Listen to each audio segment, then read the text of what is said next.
"What the hell is he?" one of Voss's remaining men cried, firing wildly at movements he couldn't properly track. Samuel's voice carried from the ridge. "The man who owns this land!" The firefight intensified. Carson was pinned down by an expert marksman who'd found position behind the water trough. Samuel continued providing covering fire from the ridge, but Voss and his remaining men were steadily advancing toward the house. Mason appeared suddenly beside Carson, moving without sound through the barn's rear entrance. "East corner of the house foundation," he said quietly. "Remember the tunnel access? Circle behind, flank them." Before Carson could respond, Mason had gone, melting away with uncanny silence. Voss's voice rose, increasingly desperate. "You think this ends today? I have more men coming, investors with deeper pockets than you can imagine." "This time," Mason answered, his voice seeming to emanate from everywhere at once. "You never understood what makes this land valuable, Harlan. It's not what's beneath it, it's what it represents." Gunfire followed his voice, missing the blind rancher who'd already moved. Two more of Voss's men fell to precisely placed shots from Samuel. Wounded, not killed. "It's over, Voss," Mason called, closer now to where the businessman hid. "Your men are down. The law's coming. There's nowhere left to run." Voss emerged from cover, madness and desperation contorting his once refined features. His gun swung, wildly, seeking a target he couldn't locate. "Where are you? Show yourself." "I'm right here." Mason stepped into the open, unarmed, facing Voss directly. "Always have been." Voss's gun steadied, aimed at Mason's chest. "You should have sold to me when you had the chance." This land was never for sale. Mason stood perfectly still, head tilted slightly. "Neither was my dignity." "Your dignity." Voss's laugh verged on hysteria. "You're a blind man standing in front of a loaded gun. Where's your dignity now?" Mason smiled faintly. "In knowing exactly where I stand." Voss's finger tightened on the trigger, the subtle sound of metal mechanisms engaging clear to Mason's trained ear. In that microsecond, Mason dropped and rolled as Voss fired, the bullet passing harmlessly overhead. Before Voss could adjust his aim, Carson emerged from the house behind him, rifle butt connecting with Voss's skull. The businessman crumpled, his schemes and hatred rendered momentarily unconscious. Silence descended once more across the ranch yard. Samuel approached from the ridge, surveying the scene, 6 wounded gunmen, none dead, and Harlan Voss unconscious at Carson's feet. "Not how I expected this to end," Samuel admitted, helping Mason to his feet. Mason dusted himself off with practiced dignity. "Violence solves nothing permanently. These men have families too, somewhere. Best they live to reconsider their choices." Carson secured Voss with rope from the barn. "He wouldn't have shown the same mercy. That's why he lost." Mason turned his face toward the sun, feeling its warmth. He never understood the true strength isn't in taking life, but in preserving it when you have every right to take it. 3 days later, Travis and Jesse arrived at Reed Ranch, escorted by Sheriff Benton. Voss and his men had been transported to the territorial prison under heavy guard, facing charges that would keep them confined for decades. The new arrivals found Mason, Carson, and Samuel on the porch, sharing coffee as the day wound toward evening. "Heard you had some excitement," Travis said, taking a tentative seat, uncertain of his welcome despite the land grant in his pocket. Mason's weathered face creased in a rare smile. "Nothing we couldn't handle." Judge Williams says Voss confessed to everything, the sheriff added. The acid attack, the sabotage, even bribery of government officials. His investors have abandoned him completely. "Man reaps what he sows," Mason replied simply. As sunset painted the Montana sky in impossible colors, the group fell into comfortable conversation, reformed outlaws and honest men, finding common ground in shared purpose and second chances. Later, as the others retired for the night, Carson found Mason still on the porch, his face turned towards stars he couldn't see but somehow seemed to sense. "Been meaning to ask," Carson said, settling beside him. "That day with Voss, you stood in the open, unarmed. Was that confidence or a death wish?" Mason considered the question. "Neither. It was understanding." "Of what?" "That some men need to believe they've won before they can truly lose."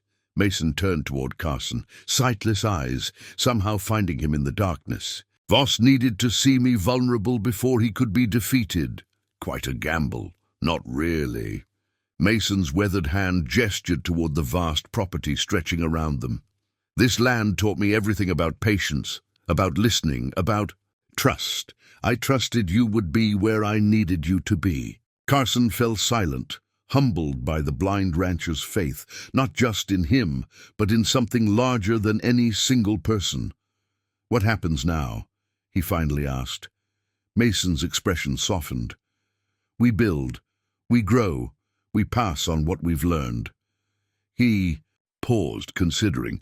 "Thomas Reed gave me this land as a second chance. Now it's offering the same to you, Travis and Jesse. Not many would trust former outlaws with their legacy. Perhaps more should." Mason rose, his movements fluid despite decades of blindness. "A man who's faced his darkest self and chosen a different path is less likely to stray again." As Mason Reed made his way into the house, he could navigate with perfect confidence. Carson remained on the porch, watching the stars wheel above Montana's endless prairies. He thought about choices, consequences, and second chances, about a blind man who saw potential where others saw only threat, who offered redemption when vengeance would have been justified. The land stretched around him, solid and permanent, in ways his former drifting life had never been. Carson realized that Mason had given him more than employment or property. He'd given him roots, purpose, belonging. In the distance, coyotes called to one another across the valley, their voices rising and falling like questions and answers in the night. Carson smiled, understanding finally what Mason had meant about the true value of this place. It wasn't what lay beneath the soil, but what grew from it. Not just cattle and crops, but redemption, transformation, and the quiet dignity of men who had learned to see themselves clearly at last. Up next, you've got two more standout stories right on your screen. If this one hit the mark, you won't want to pass these up. Just click and check them out. And don't forget to subscribe and turn on the notification bell so you don't miss any upload from us. "Three men who know this land," Mason corrected, "against outsiders fighting for money, not home." He moved to the old chest in the corner, opening it to reveal weapons Carson hadn't known existed. Besides, Voss doesn't know who he's truly facing. Samuel began checking rifles with military efficiency. "Carson, help me move supplies to the stone cabin. We'll use it as our fallback." As they worked through the day, transforming the peaceful ranch into a defensive position, Carson observed Mason. With new understanding, the blind rancher moved with dual precision, part tactical commander positioning defenses, part landowner connecting with each ridge and gully like old friends asked to provide cover. By nightfall, they had established a perimeter of early warning triggers, tripwires connected to small bells, audible only to those expecting them. The main house was rigged with false positions, while actual firing points were established in less obvious locations. "Get some rest," Mason instructed as darkness settled fully across the land. "They won't come tonight. Voss will want daylight, thinking it gives him advantage over a blind man." Carson couldn't sleep, his mind replaying every gunfight he'd ever witnessed or participated in. None had been planned with such methodical care, such intimate knowledge of terrain. Near dawn, he found Mason on the porch, face turned toward the eastern sky. "Never figured you for ex-military," Carson said, settling beside him. Mason's lips quirked slightly. "Just a safe-cracker who paid attention." A safecracker wouldn't know strategic defensive positions or how to rig tripwires covering approach. "Roots," Carson paused. You've done this before. Once. Mason didn't elaborate further, but his expression suggested memories darker than Carson cared to imagine. Preparing and narrating this story took us a lot of time, so if you are enjoying it, subscribe to our channel. It means a lot to us. Now back to the story. Morning arrived with mist clinging to the valleys and birdsong heralding the sun. Mason moved through the house, touching familiar objects as if saying goodbye. Carson tried not to read too much into the gesture.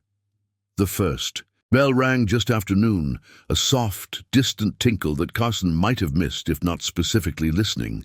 Mason froze mid-step, head tilted. Northwestern approach, he said quietly.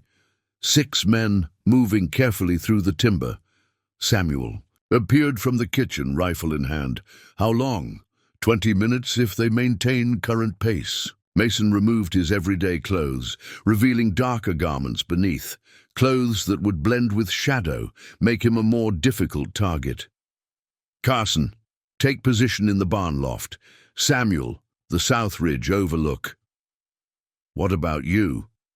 Carson asked, checking his ammunition. I'll be where I'm needed. Mason's voice had changed subtly, dropped into a register that raised the hair on Carson's neck. Remember, Voss is mine. They separated with minimal words, each man understanding his role.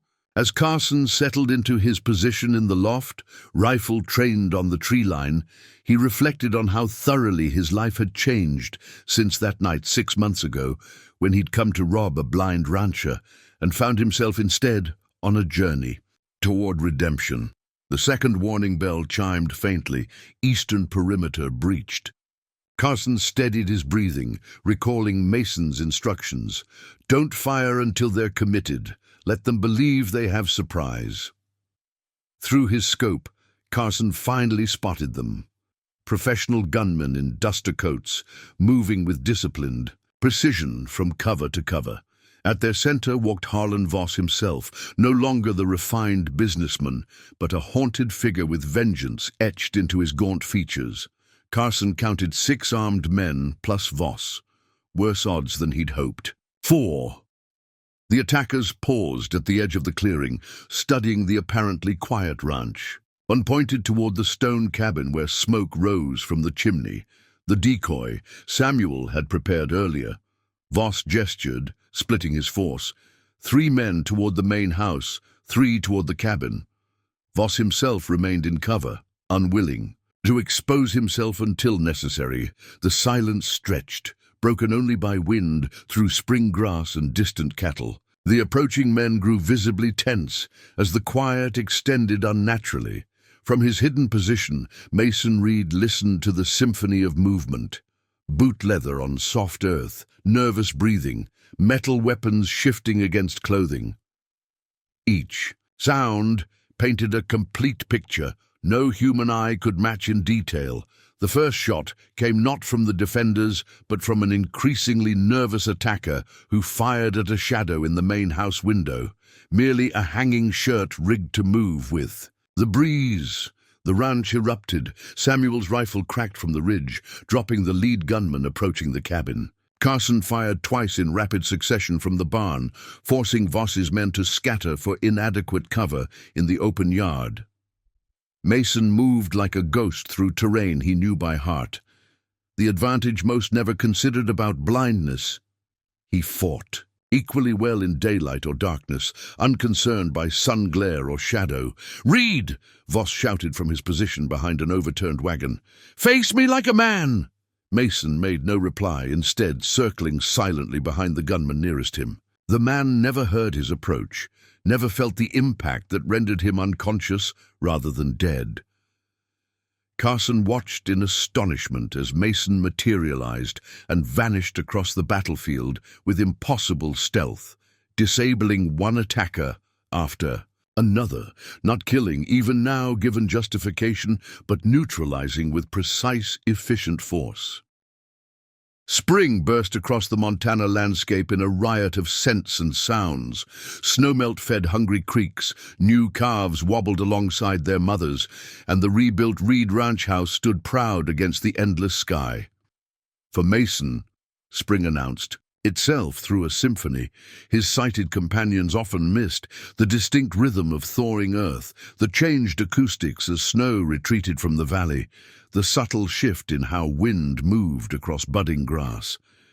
Carson Dillard leaned against the corral fence, watching Mason work with a young colt. 4 months since his release from jail, Carson still found himself amazed by the blind rancher's abilities. "Easy now," Mason murmured to the nervous animal, his hands moving with practiced confidence along its flank. The colt snorted, but held, steady, gradually accepting the touch. "He's learning to trust. Good sign." "How do you do that?" Carson asked. "Most sighted men can't get near that one." Mason's weathered face remained impassive. "Animals respond to fear. I don't have any, so neither does he." He patted the colt's neck before releasing it back into the corral. "Judge Williams is riding in from Helena today. You ready?" Carson's heartbeat quickened. The judge was bringing news about Travis and Jesse's pending release and about Harlan Voss's sentencing. "Ready as I'll be," he replied, falling into step alongside Mason as they walked toward the house. "You think the judge will grant your request? Land rights for Travis and Jesse seems mighty generous for men who tried to rob you." "Land needs men who understand its value." Mason navigated the path without hesitation, every step certain. "Those boys learned that lesson the hard way, same as you." The rebuilt house welcomed them with the smell of coffee and fresh bread. Inside, Samuel worked at the large table, account books spread before him. Sadie rose from her spot by the fire, pressing against Mason's leg in greeting. "Cattle buyers from Denver sent another telegram," Samuel announced, "offering 20% above market for our entire spring herd." Mason settled into his chair, fingers finding the coffee cup placed in its usual spot. "Denver outfit backed by railroad money? How'd you know? Voss might be in prison, but his partners are still trying to undermine us." Mason sipped his coffee. "Decline the offer. We'll sell at regular auction next month." The sound of approaching riders drew their attention. Mason tilted his head, reading the pattern of hoofbeats like others might read a telegram. 3 riders, he announced. "Judge Williams, his clerk, and—" His expression changed slightly. "Sheriff Benton." Carson moved to the window, confirming Mason's assessment as the 3 men appeared on the ridge. "Something wrong? Sheriff wasn't supposed to join them." "We'll find out soon enough." Judge Williams, a stately man with a silver beard and penetrating eyes, removed his hat as he entered, nodding respectfully to Mason. "Reed, good to see you prospering after everything." "Judge." Mason rose, shaking the offered hand. "Tom, wasn't expecting you today." Sheriff Benton's usually affable face was drawn with concern. "Wish it was purely social, Mason. Have news you need to hear directly." The room tensed as the men settled around the table. Judge Williams cleared his throat, pulling documents from his leather satchel. "I've approved your petition regarding Travis McCall and Jesse Holt," he began, sliding papers toward Samuel. "Upon their release next week, they'll be granted provisional rights to the North Section homesteads, as you requested." Mason nodded his thanks, but remained alert to the tension radiating from the sheriff. "And Voss?" The judge and sheriff exchanged glances. "That's why I'm here," Benton said grimly. "Harlan Voss escaped during transfer to the State Prison 3 days ago, killed 2 guards.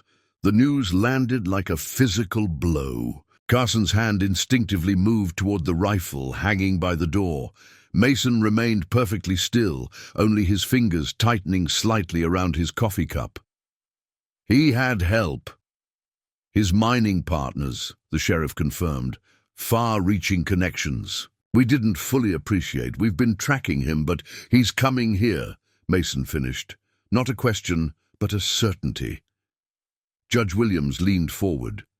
We can post deputies on your property. The marshal's office in Helena has offered. No. Mason's response was immediate. This is Reedland, our problem. This isn't just about a land dispute anymore, the sheriff argued. Voss is desperate, humiliated. He's killed now. This is personal. It always was.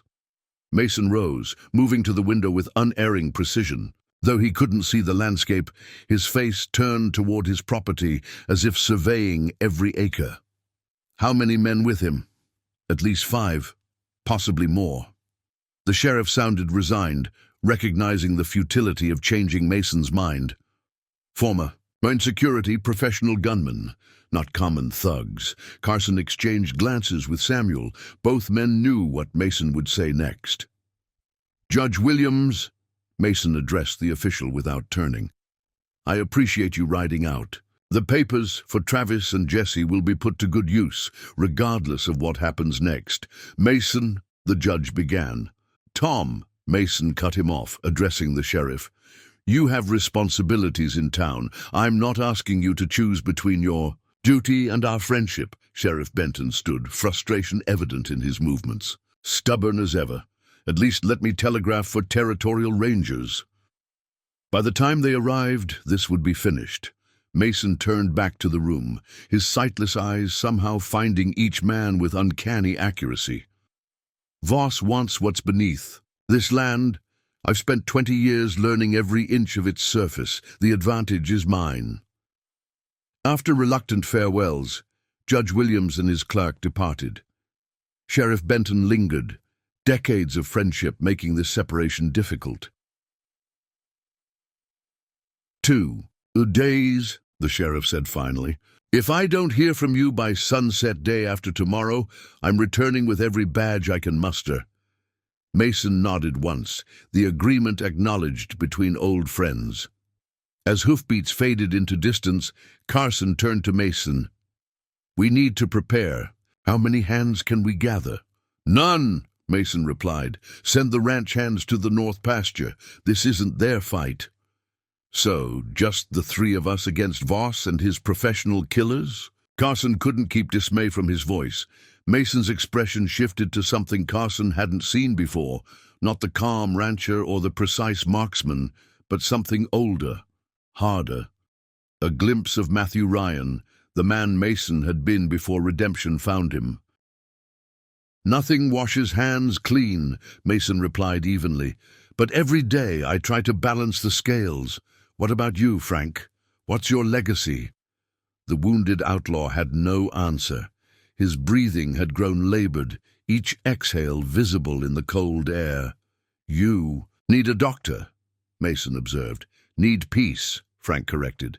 His gun cleared its holster with surprising speed. Thought killing you might provide it, but seeing you now... The weapon wavered. Mason made no move to defend himself. We both know you're not here to kill me, Frank. You're here because dying men seek absolution, not vengeance. The gun remained pointed at Mason's chest, but doubt had crept into Frank's posture. That night haunted me too, Mason continued quietly. Difference is, I found a way forward. Thomas Reed showed me how to live with my mistakes without being defined by them. Must be nice, Frank said bitterly. Some of us never found our Thomas Reed. Put the gun down, Mason urged gently. Die with dignity, not another man's blood on your hands. For a moment it seemed Frank might pull the trigger, final defiance against a world that had shown him little kindness. Instead, the weapon slipped from his fingers, landing softly in the snow. You always were the smart one, Matthew. Frank's legs buckled, the last of his strength fading. Mason moved forward with uncanny precision, catching his former partner before he hit the ground. He lowered Frank gently to the snow-covered earth. Samuel, Mason called toward the house. Bring blankets and send for the doctor. Frank clutched Mason's arm. Why help me? After everything? Because 30 years ago I was given a choice between hatred and compassion. Mason's sightless eyes somehow found Frank's fading ones. I choose compassion. Every day, even when it's difficult. Frank's grip weakened. Too late for me.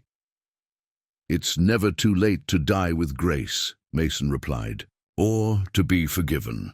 As Samuel rushed from the house with blankets, Frank Hollister took his final breaths in the arms of the partner he'd spent decades hunting, not finding an enemy, but a man who discovered redemption in darkness.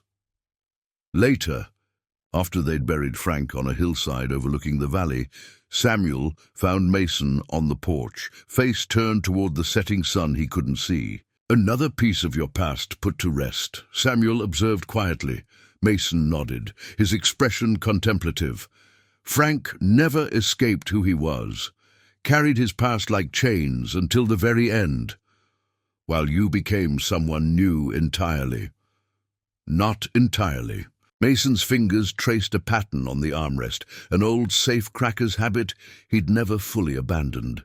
The skills remained useful, just found better purposes for them, like hearing a gun being drawn from 30 paces, or knowing which cattle are sick before they show symptoms. Samuel smiled. Or shooting with accuracy that makes men half your age envious. Blindness didn't give me those abilities, Mason corrected. It just forced me to acknowledge what was already there. He paused, head tilting toward the road leading to his property. "Speaking of which, we have another visitor." Samuel peered into the distance. "Can't see anyone yet." "Carson Dillard," Mason said with certainty, riding a borrowed horse, moving, cautiously, uncertain of his welcome. Sure enough, minutes later, Carson appeared at the edge of the property, just as Mason had described. He approached slowly, hat in hand, the months in jail evident in his leaner frame and more cautious demeanor. "Mr. Reed," Carson called, stopping a respectful distance away. "Sheriff Benton said you might have work, if the offer still stands." Mason rose, extending his hand toward a man who'd once come to rob him and now sought redemption on the same land. "Welcome to Reed Ranch, Carson," he said, his rare smile appearing. "We've been expecting you."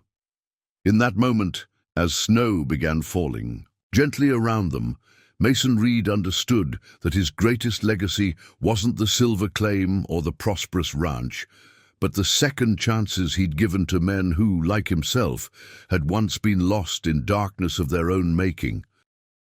"They've split up," he whispered. "One's circling to the back, the other's about to—" The window shattered as a rock came hurtling through, followed immediately by what appeared to be a homemade smoke bomb. Thick, acrid smoke began filling the small space. Carson and Travis coughed and covered their mouths, their eyes watering. Mason remained unmoved, a predatory stillness overtaking him. "They think they're blinding us," he said, voice eerily calm. "Equalizing the field." The door burst. Open, a shadowy figure entering low, rifle extended. Before he could fire, Mason's shotgun roared, the blast catching the intruder squarely in the chest and throwing him back outside. The second attacker fired through the broken window, bullets splintering wood where Mason had been standing a second earlier, but the blind rancher had already moved, anticipating the shot. His return fire found its mark with uncanny precision. As the smoke cleared, Carson stared at Mason with newfound awe. "You moved before he fired.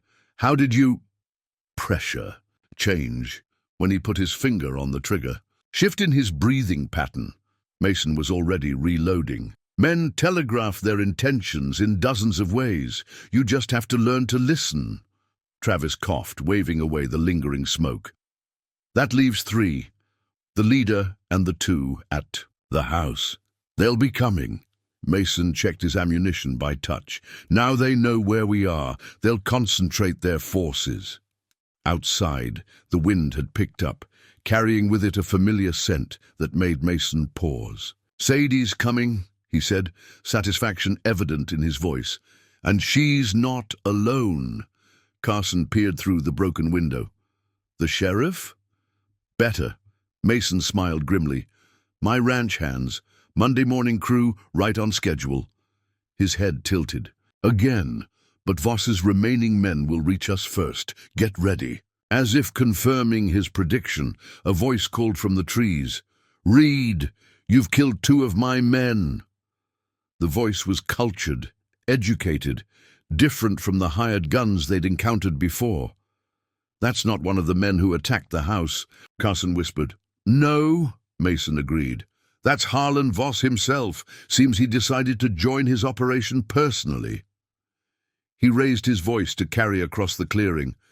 "Come to do your own dirty work finally, Voss. Tired of sending men to die." "For you? I've come to offer you one last opportunity," Voss called back. "The journal and the box in exchange for your lives. Even let you keep the worthless ranch." Mason's laugh held no humor. "Both of us know that Silver Vein is worth 10 times what your railroad deal would pay. The moment I hand over those papers, we're dead anyway." A tense silence followed, broken only by the distant sound of approaching horses. Mason's ranch hands coming from the south. "They won't arrive in time," Mason said quietly to his companions. "Voss knows he's running out of options. He'll make his move now." "What's he got left?" Carson asked, checking his rifle. "His long rifleman is still on that ridge east of us. The last hired gun is with Voss." Mason's expression hardened. "Voss himself is the wild card. Man's desperate now. Desperate men make mistakes." As if on cue, a shot rang out from the distant ridge. The bullet punched through the cabin wall with sniper precision, missing Mason's head by inches. "Impressive," Mason remarked with unnerving calm. "He's compensating for the wind." "How can you be so damn calm?" Travis hissed. "That bullet nearly and took your head off." "Because the sniper just revealed everything I need to know," Mason replied, moving toward the cabin's rear wall. "Distance, angle, rifle type from the sound signature." He ran his fingers along the stones until he found a loose one, pulling it free to reveal a small opening. "Perfect firing position." Carson watched in amazement as Mason oriented himself, raising his rifle to the opening with absolute confidence. "What are you doing?" "Mathematics," Mason replied simply. "Distance, wind speed, bullet drop. The principles don't change just because I can't see the target." He fired once, the shot echoing across the valley. Seconds later they heard a distant cry and the unmistakable sound of a body tumbling down the rocky hillside. "Impossible," Travis whispered. 412 yards, Mason said, working the rifle's action. "Slightly uphill, wind from the northwest at about 8 miles per hour." He shrugged as if it were the simplest thing in the world. "I've made that shot 1,000 times in my mind." Carson had no time to marvel at what he'd just witnessed. Outside, Voss was shouting in, rage and disbelief at seeing his sniper taken down by a blind man. "You're a dead man, Reed," the cultured voice had cracked, revealing the panic beneath. "I'm burning everything you own to the ground." Mason turned toward his companions, his sightless eyes somehow more perceptive than ever. "He's making his final play. Both of you get back into the tunnel. Take the journal." He pressed the leather-bound book into Carson's hands. "What about you?" Carson asked, suddenly reluctant to leave the blind rancher behind. Mason checked his shotgun with practiced movements. "I'm ending this. Been running from Voss's shadows for too long." A rare smile crossed his weathered face. "Besides, a blind man has the advantage in what comes next." He moved to the trapdoor, lifting it open. "Tunnel splits 100 yards in. Left fork takes you to the ranch house ruins. Right fork leads to the south pasture, where you'll meet my hands coming in. Give them the journal. Tell them everything." As Carson and Travis descended into the darkness, Mason added one final instruction, "And tell them Mason Reed doesn't need eyes to see justice done." The trapdoor closed above them, leaving Carson and Travis in perfect darkness. The world, as Mason Reed experienced it every day. Above, they heard the blind rancher moving with purpose toward his final confrontation with the man who had taken his sight but never his vision. Darkness enveloped Carson and Travis as they navigated the underground passage. The journal clutched against Carson's chest felt heavier than its physical weight, a legacy of blood and silver. "Can't see a damn thing," Travis muttered, his injured shoulder bumping against the earthen wall. Carson guided him by sound, remembering how Mason had moved through these same tunnels with effortless grace. "Keep your hand on the wall, follow the slope downward." "You think he's got a chance? One blind man against Voss and his gunman." Carson didn't answer immediately, recalling Mason's impossible shot that dropped a sniper from over 400 yards. "I think Voss has no idea what he's up against." Above ground, Mason Reed stood motionless in the cabin, every sense attuned to the world outside. The vibrations through the floorboards told him Voss and his remaining gunmen were splitting up, circling the cabin from opposite directions. The subtle change in air pressure against his skin indicated they'd opened the back storm cellar, finding it empty. Voss's frustration manifested in heavy footfalls, careless and angry. His hired gun moved with more discipline, but to Mason, every step might as well have been accompanied by a beacon. "I know you're still in there, Reed," Voss called, his refined voice strained with desperation. "Those tunnels won't save you." "I've spent years studying this property," Mason smiled to himself. 20 years of blindness had taught him patience. He reached into his pocket, retrieving a small metal object, not ammunition, but a key. With practiced movements, he inserted it into a hidden keyhole on the underside of the wood stove. Outside, Voss's boots crunched on gravel as he approached the front door. The hired gun had positioned himself by the broken window, rifle ready. "Last chance, Reed," Voss called. "The journal for your life." Mason turned the key in its lock. "You already took my sight, Voss. Did you really think I wouldn't prepare for the day you came back for more?" A soft click sounded beneath the floorboards, imperceptible to anyone but Mason, who could feel the vibration through his boot soles. "Your grandfather was a suspicious man," Mason continued, his voice carrying just enough to keep Voss's attention. "Built this place during the Silver Rush, paranoid about claim jumpers." Confusion tinged Voss's voice. "What are you babbling about? Did you ever wonder why this cabin has stone walls instead of wood, like every other structure in Montana territory?" Mason shifted slightly, positioning himself precisely. "My grandfather didn't trust anyone, especially men who coveted what was his." The hired gunman grew impatient, signaling to Voss with a sharp whistle. Mason tracked the sound, calculating angles and distances with mathematical precision. "Enough games," Voss snapped. "Where's the journal?" "Safe," Mason replied. "Unlike you," he pressed down with his heel on a specific floorboard. The responding mechanism had been oiled and maintained for decades, working as smoothly now as when Mason's grandfather had installed it. Outside, the ground beneath Voss and his gunmen shifted almost imperceptibly. "What the—" The hired guns. Exclamation cut short as the earth opened beneath him, a concealed pit 6 feet deep with walls too smooth to climb. Voss was luckier, managing to leap back as the trap sprung. His startled cry told Mason everything he needed to know about his position. "My grandfather believed in protecting what was his," Mason called out, moving toward the door. "I simply maintained his traditions." Outside, Voss fired wildly at the cabin, bullets splintering wood but finding no target. Mason had already moved, circling around through a side exit hidden behind a false wall panel. "I spent 5 years redesigning every structure on this property." Mason's voice seemed to come from everywhere and nowhere. "While you were filing false claims and bribing officials, I was preparing for this very day."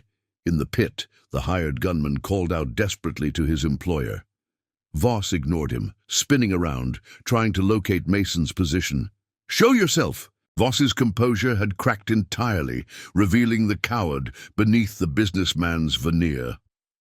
"I gave up showing myself when your man threw acid in my face," Mason replied, his voice now behind Voss. Voss whirled, firing again. The bullet whizzed.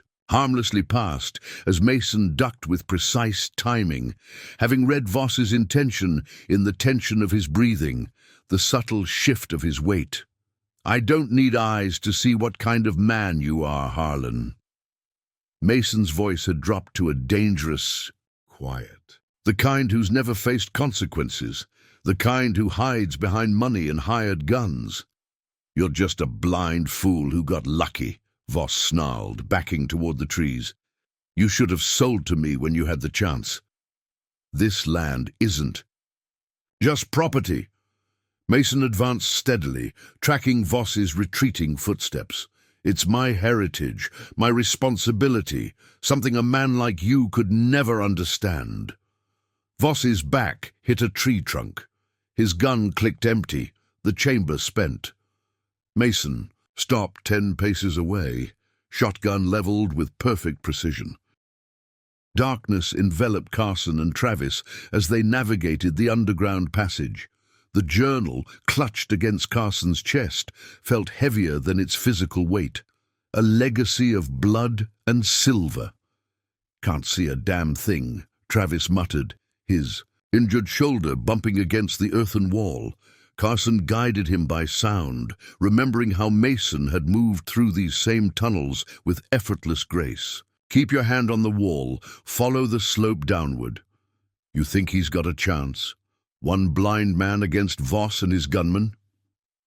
Carson didn't answer immediately, recalling Mason's impossible shot that dropped a sniper from over 400 yards. "I think Voss has no idea what he's up against." Above ground, Mason Reed stood motionless in the cabin, every sense attuned to the world outside. The vibrations through the floorboards told him Voss and his remaining gunmen were splitting up, circling the cabin from opposite directions. The subtle change in air pressure against his skin indicated they'd opened the back storm cellar, finding it empty. Voss's frustration manifested in heavy footfalls, careless and angry. His hired gun moved with more discipline, but to Mason, every step might as well have been accompanied by a beacon. "I know you're still in there, Reed," Voss called, his refined voice strained with desperation. "Those tunnels won't save you. I've spent years studying this property." Mason smiled to himself. 20 years of blindness had taught him patience. He reached into his pocket, retrieving a small metal object, not ammunition, but a key. With practiced movements, he inserted it into a hidden keyhole on the underside of the wood stove. Outside, Voss's boots crunched on gravel as he approached the front door. The hired gun had positioned himself by the broken window, rifle ready. "Last chance, Reed," Voss called. "The journal for your life." Mason turned the key in its lock. "You already took my sight, Voss. Did you really think I wouldn't prepare for the day you came back for more?"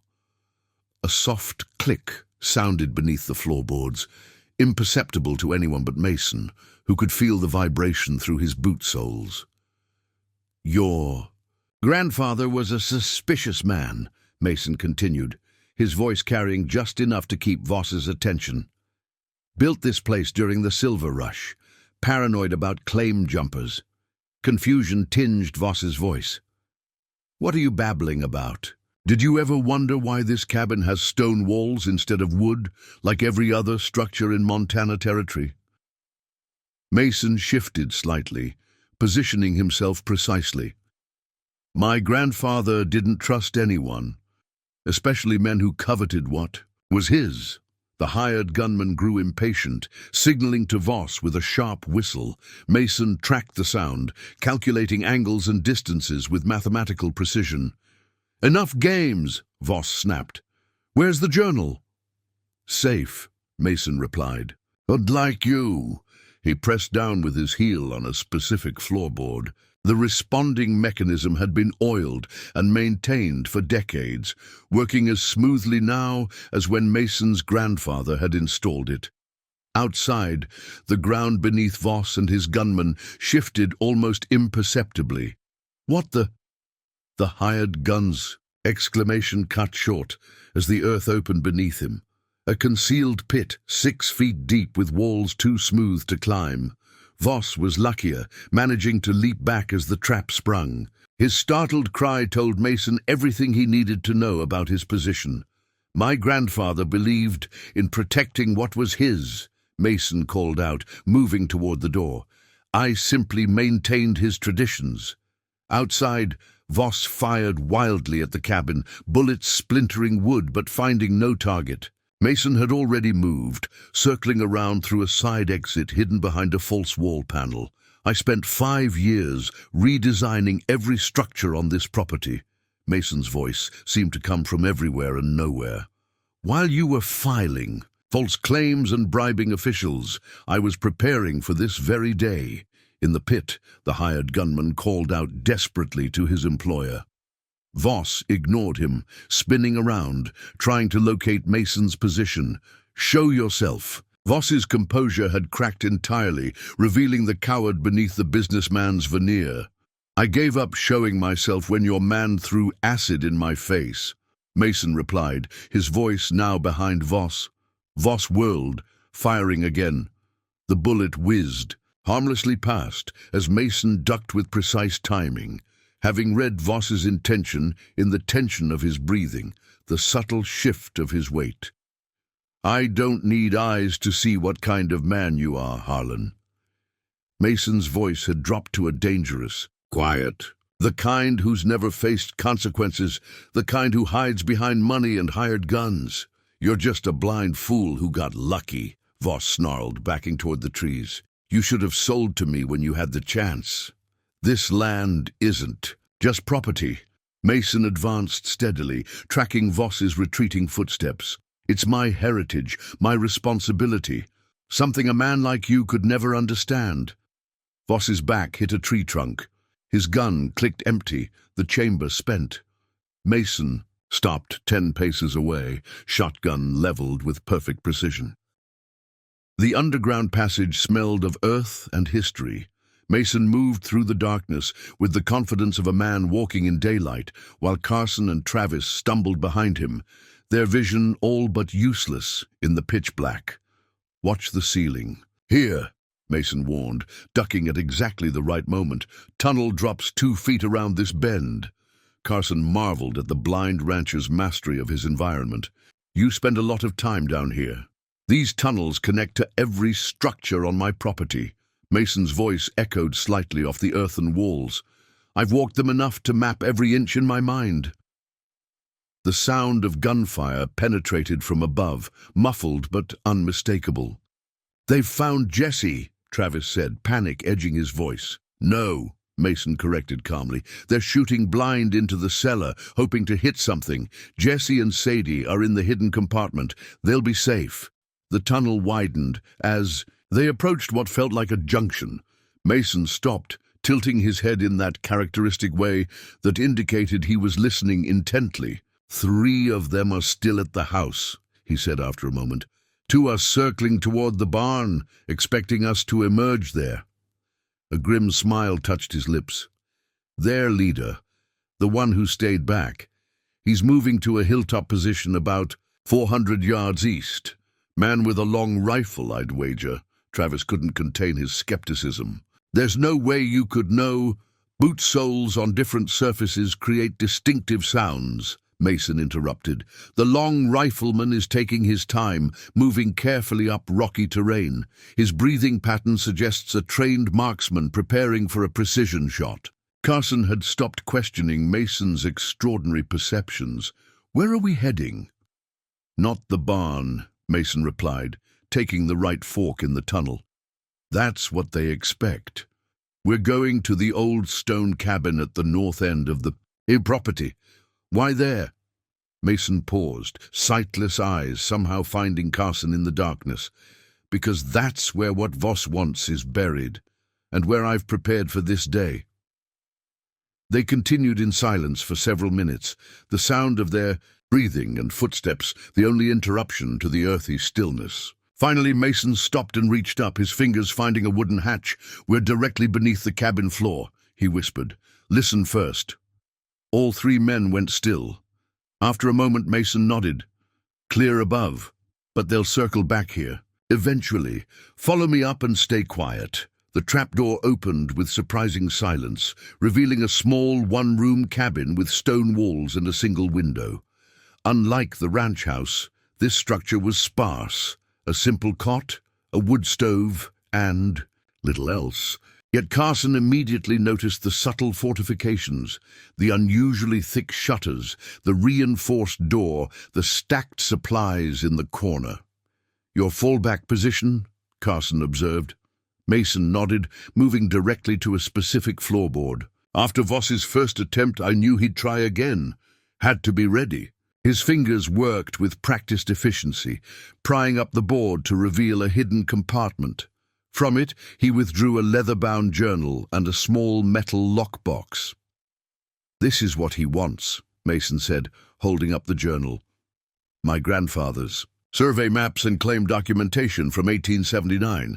Travis looked confused. "Old papers. That's what this is about?" "Not just any papers." Mason's fingers traced the embossed cover. "This journal contains the original survey that proves the southern section of Voss's property actually belongs to the Reed family. More importantly, it proves the silver vein that was discovered there last year runs primarily through my land, not his." Carson whistled low. "That's worth killing for." "Millions," Mason confirmed. "The railroad coming through was just convenient. Timing. What Voss really wants is the silver rights." A twig snapped outside, so faint that neither Carson nor Travis reacted, but Mason immediately tensed. "They've found us faster than I expected," he whispered, moving to the window with silent efficiency. Two men approaching from the west, rifles, moving in standard flanking pattern. Carson reached for his weapon. "How do you want to play this?" Something had changed in Mason's demeanor, a subtle shift from defensive to offensive. "I'm done running on my own property." He tucked the journal inside his shirt.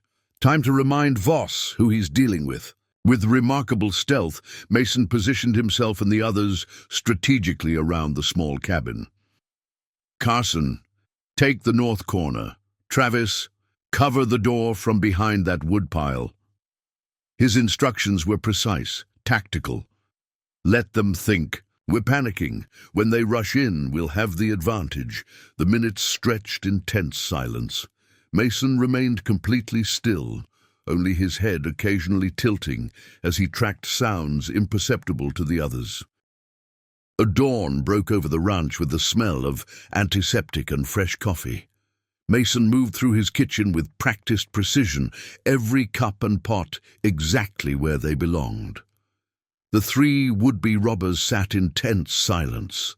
Jesse with his leg professionally bandaged, Travis nursing his shoulder wound, and Carson watching Mason's every move with a mixture of fear and fascination. "Sheriff won't be by until midday," Mason announced, setting mugs on the table. "Roads get muddy after rain. Figure we got time for breakfast and a conversation about what brought you to my door." Carson shifted uncomfortably.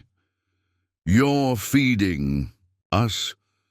After what we tried to do, man needs to eat, even fools and criminals." Mason poured coffee with unerring accuracy. "Besides, curiosity's getting the better of me. My ranch isn't on any main road. Someone sent you here specific." The three men exchanged glances that Mason couldn't see but could sense in their sudden stillness, the subtle change in their breathing. "Wasn't random," Travis admitted, wincing as he reached for his coffee. "Man in Helena said you were an easy target.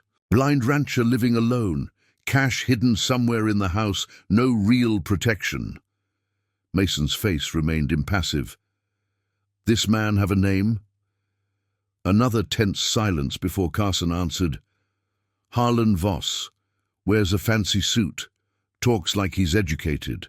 Said he'd fence anything we took off you. No questions." Mason's fingers tightened almost imperceptibly around his mug. "Voss," he repeated, the name weighted with recognition. "Should have known he'd try again." "You know him?" Jesse asked, speaking up for the first time, his voice strained from pain. "We have history." Mason rose and moved to the window, facing the sunrise he couldn't see. "Voss tried to buy this land 4 years ago. When I refused, accidents started happening. Cattle found dead, fences cut, water poisoned. Carson set his mug down carefully. Why's he want your land so bad? Railroads coming through the valley. Next year, anyone with land on the planned route stands to make a fortune. Mason turned back toward them. But that's not why Voss wants my ranch specifically. The kitchen fell silent except for the ticking of the old clock and Sadie's steady breathing from her spot near the door. There's something buried on this land that Voss wants, something worth killing for. Mason's sightless eyes seemed to look through them.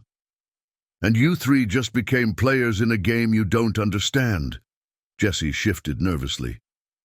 We ain't looking for trouble beyond what we already found. Too late. Mason's tone carried no sympathy. Voss doesn't leave witnesses.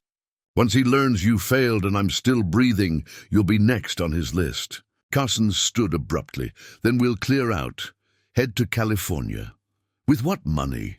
Your wounded friends won't make it 10 miles. Mason shook his head. Besides, Voss has men watching the roads. Probably been tracking you since Helena. As if, summoned by his words, Sadie's ears perked up. She moved to the window, a low growl building in her throat. Riders coming, Mason said, head tilted slightly. 5, maybe 6, still a mile out but moving fast. Travis stared in disbelief. How could you possibly? Vibrations through the ground. Wind carries sound. Doesn't matter.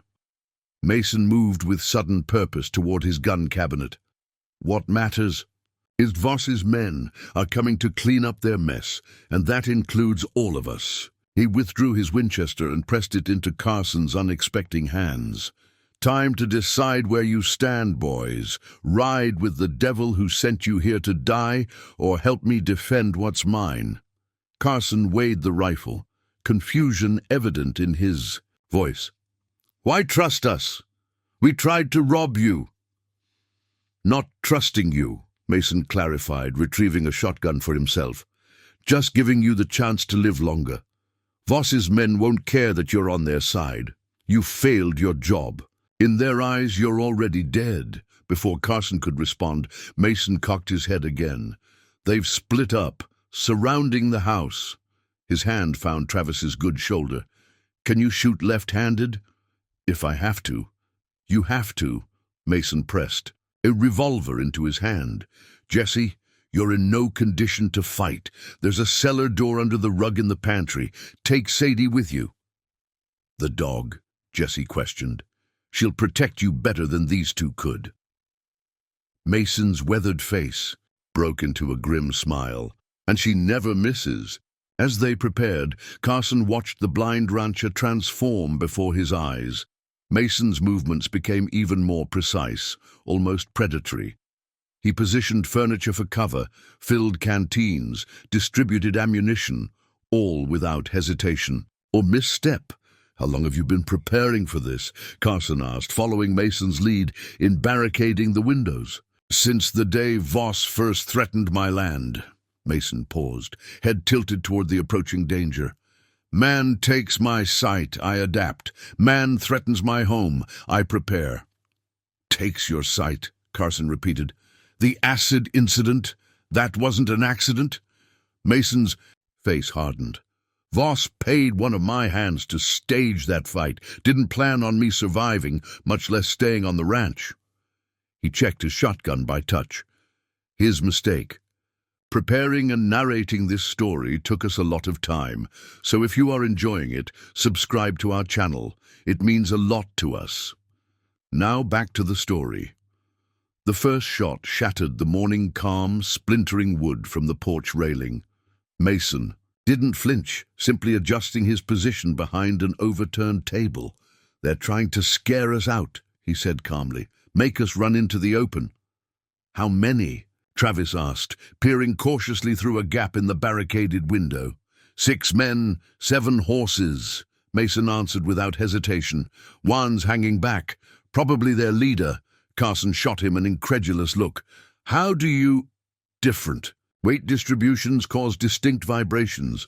Hooves on soil carry specific sounds. Mason's head tilted slightly. The seventh horse is carrying supplies, not a rider. Probably explosives, a voice called from outside, confirming Mason's assessment. Reed, we know you're in there with those bungling idiots. Come out now or we'll burn you out. Mason's response was a shotgun blast through the window, followed by a pained yell from outside. Still got that aim, Reed? The voice had lost its mocking edge. Voss wants a word with you. Voss wants what's buried on my land, Mason called back. He can have it when I'm dead. That's the idea, came the reply, followed by the unmistakable sound of glass breaking and liquid splashing against the side of the house. Kerosene, Mason said flatly. Get ready to move. When they light it up, we head for the barn through the root cellar. Carson's breathing quickened. We'll be sitting ducks crossing that open space. Not if we use their own fire as cover. Mason's face remained impassive. Smoke confuses their vision, gives us the advantage. How is blindness an advantage in a firefight? Travis hissed. Mason's reply was cut short by the whoosh of flames catching along the eastern wall. Because I don't rely on sight to know exactly where each of them is standing. The one who spoke is behind the water trough, two more by the oak tree, another on the roof of the tool shed, the leader still on horseback beyond the fence line. As if to prove his point, Mason fired through a specific point in the wall, followed immediately by a cry of pain from precisely where he'd indicated someone was hiding. The house was heating up quickly, smoke beginning to fill the rooms. Mason moved with unwavering confidence toward the pantry. Time to go. Stay close. Walk where I walk. The root cellar connects to tunnels my grandfather dug during the mining days. As Carson helped Travis to his feet, he looked at Mason with newfound respect. You really can see them, can't you? Just not with your eyes. Mason paused at the pantry door, his face illuminated by the growing flames. When a man loses one sense, the others compensate. I've had 20 years to turn this disability into my greatest strength. His sightless eyes seemed to fix directly on Carson. Voss never understood that. It's why he'll lose. The fire roared behind them as Mason led them toward the hidden escape route, away from the burning house and into the labyrinth beneath his land, a blind man leading the sighted, through darkness with absolute certainty.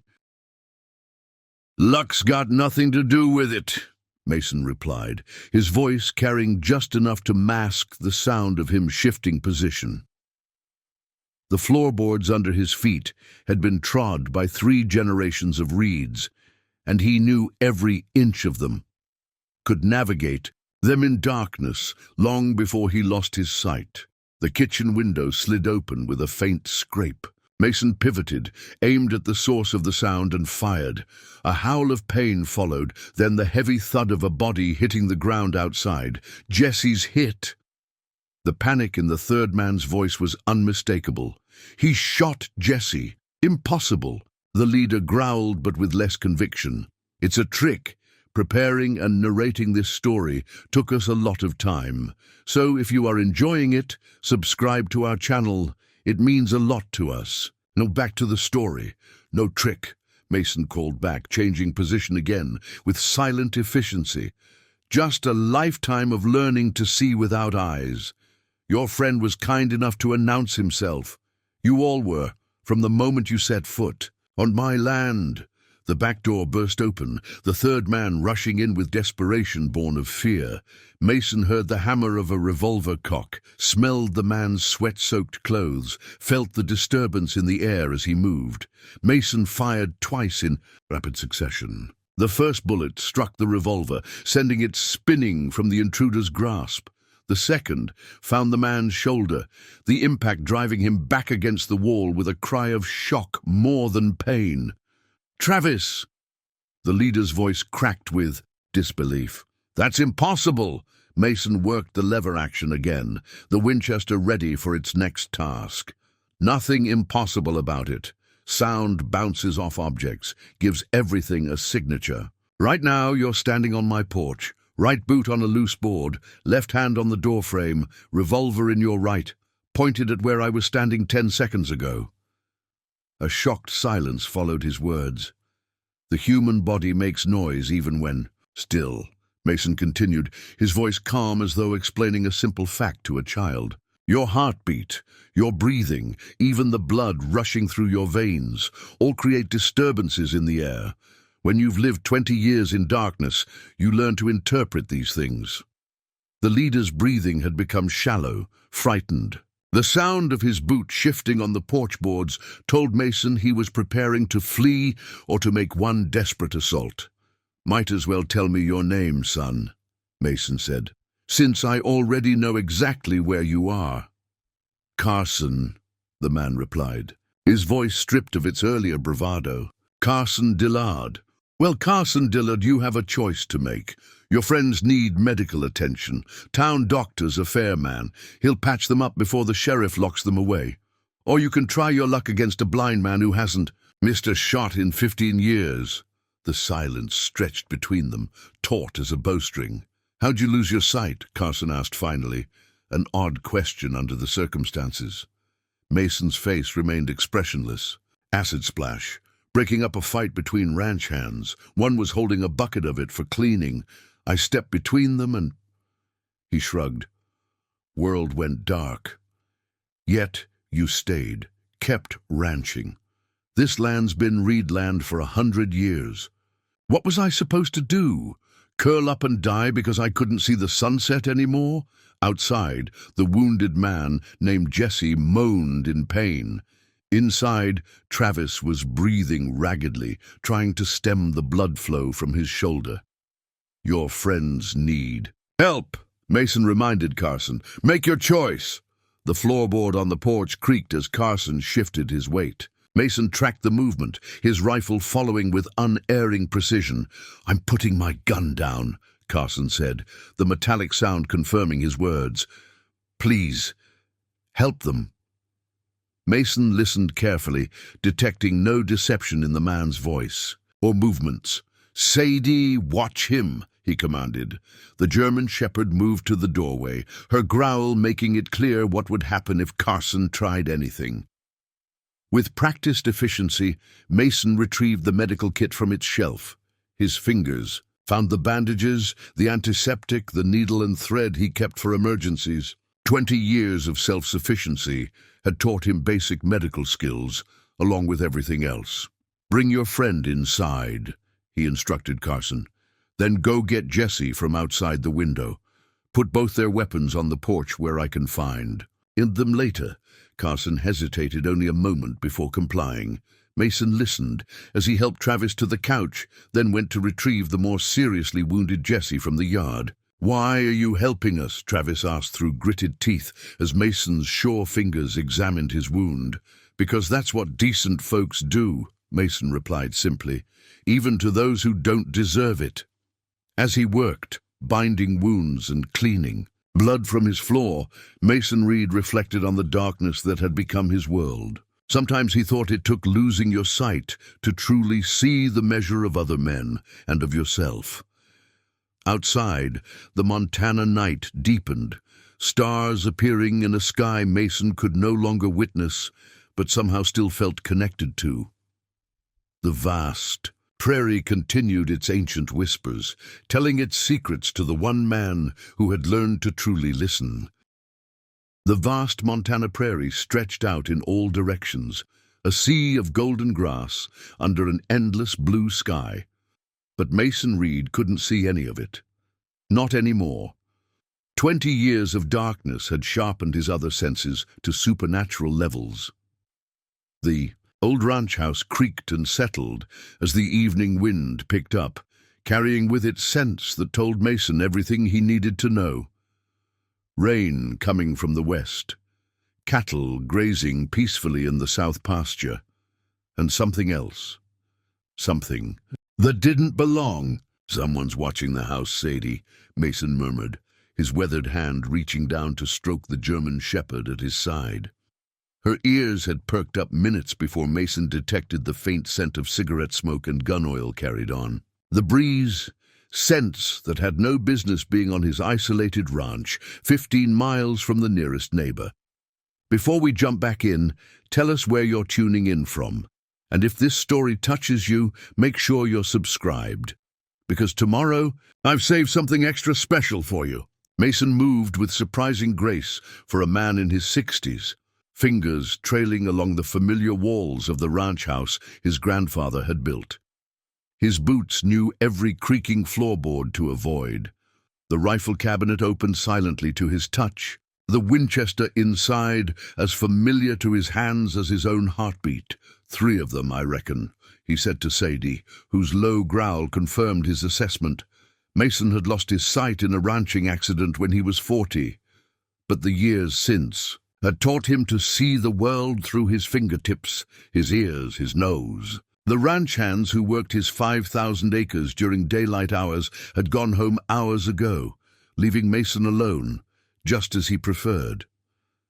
The first shot shattered the front window, glass tinkling across the hardwood floor like wind chimes. Mason didn't flinch. He'd been expecting it since he first caught that out-of-place scent. He counted the footsteps approaching his porch, one set heavy and confident, another lighter and quick, the third with an uneven gait, possibly from an old injury. "You've picked the wrong ranch, boys," Mason called out, his voice steady as the mountains on the horizon. "Nothing here worth dying for." Harsh laughter answered him. "Look at that, fellas. The old-timer thinks he can scare us off." The voice was young, cocky. "Word is you keep your cattle money in that house, Reed. Bank's too far for a blind man to travel regular, ain't that right?" Mason positioned himself behind the thick oak table he'd overturned for cover. The sightless eyes that stared from his weathered face revealed nothing, but his ears tracked every movement outside with precision that would have astonished his would-be robbers. "Last warning," Mason called out. "There's a town full of lawmen just waiting for an excuse to ride out. Here, you boys still have time to disappear. Only one disappearing today is you, old man." The porch steps creaked under the weight of the approaching men. "Blind folk should have caretakers anyway. Consider this a favor. We're relieving you of responsibilities you can't handle." Mason's finger rested lightly on the trigger of his Winchester.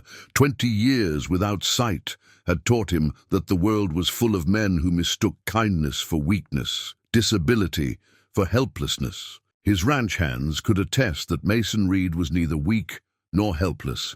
The first man kicked in the door with unnecessary force. Mason tracked the sound, calculating distance, angle, weight distribution.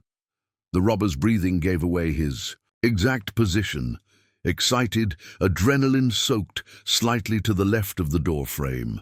The Winchester roared, the bullet finding the doorframe exactly 6 inches to the right of the intruder's head. A warning that could not be misinterpreted. Jesus Christ! The man stumbled backward, colliding with his companions. "He nearly took my head off." "Told you he's got some kind of 6th sense," another voice hissed. "The Dawson boys tried to rustle his cattle last spring. Both came back with bullet holes." Mason worked the lever action smoothly, the familiar mechanical sound echoing through the room. "Next one finds flesh," he promised, "unless you boys want to reconsider your plans for the evening."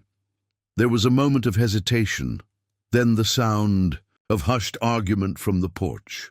Mason's ears picked up every word, every shift in position. They weren't leaving, they were spreading out, trying to flank him.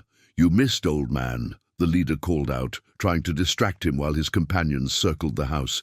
"For all your reputation, you're still just a blind fool who got lucky." Mason allowed himself a small smile. His ears tracked the second man moving toward the kitchen window, the third circling toward the back door. Sadie pressed against his leg, her growl almost subsonic, confirming what his other senses told him.